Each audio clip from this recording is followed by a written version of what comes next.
Now, let's dive deep into this big LGBTQ story for today. I'm Alex Morash, and let's queer up entertainment. Breathing While Black and Trans launches in Miami, uplifting voices and stories. Miami is preparing for a groundbreaking cultural moment. On Saturday, September 20th, the McKenzie Project Inc. will host the launch of Breathing While Black and Trans, a powerful 4-part docuseries amplifying the voices of Black, transgender individuals in South Florida.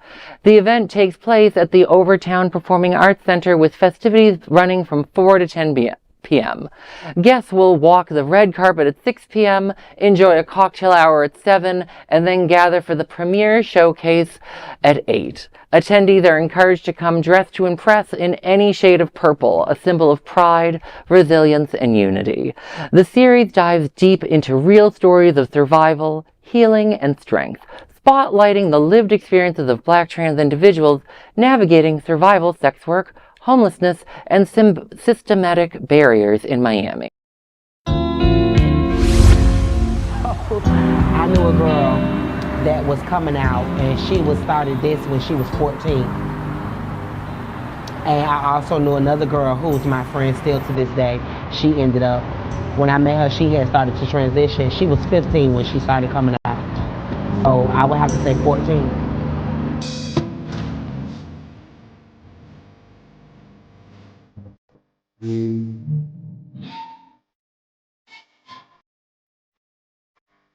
Because the key word in that question is vulnerable. We are in such a vulnerable, fragile state that we will fall for anything for refuge. At least me. Homelessness amongst transgender individuals in Miami. A 2024 report indicates that approximately 1/3 of LGBTQ youth in Miami-Dade County experience homelessness or housing instability, with transgender youth being disproportionately affected. You know, when you're staying in a hotel, you got a hotel to pay every night. Probably ain't got no kitchen, so you got to buy out, you know, throughout the day. You can't really afford hormones.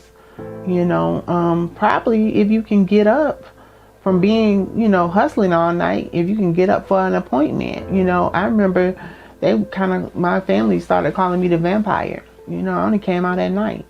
You know, it was when the sun going down, 5 in the evening, 6 in the evening. I've been homeless many times in my journey, but this last particular time, through my transition, I became homeless after getting problems with paying my rent. Time of my homelessness, to be 100% honest, there were none. And the ones that they say they were offering, when you would go to the county side, when you would go to the city building, and you would apply for these resources, you would say, hey, my light bill is due. Hey, I heard you guys up. Once they would see the ID and the name and things didn't match, because my name was not changed at this time. Like I said, it was the beginning of my transition. So once they would see the ID and the name, it was I'll call you back. It was I will let you know. And you never got that call. So to me, there were no resources. Even if they were saying they were providing a certain resource, I was not one of the people who were afforded those resources.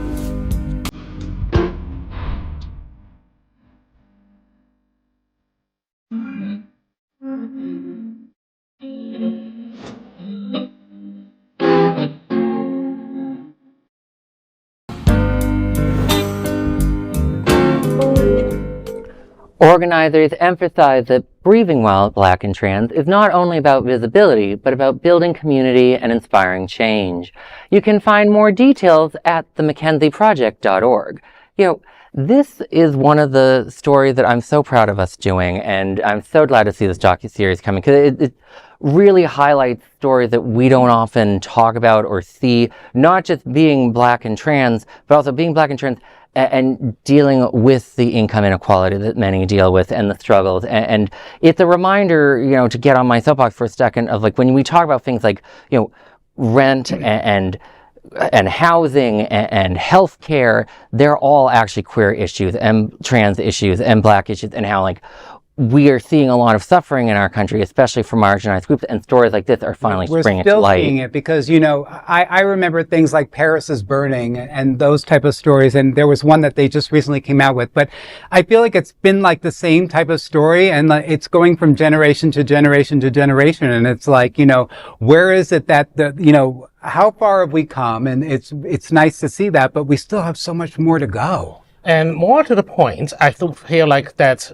especially right now, when you think about the current political climate with people scapegoating LGBTQ people, especially trans people, for a variety of social ills, blaming, quote unquote, the BS term of gender ideology.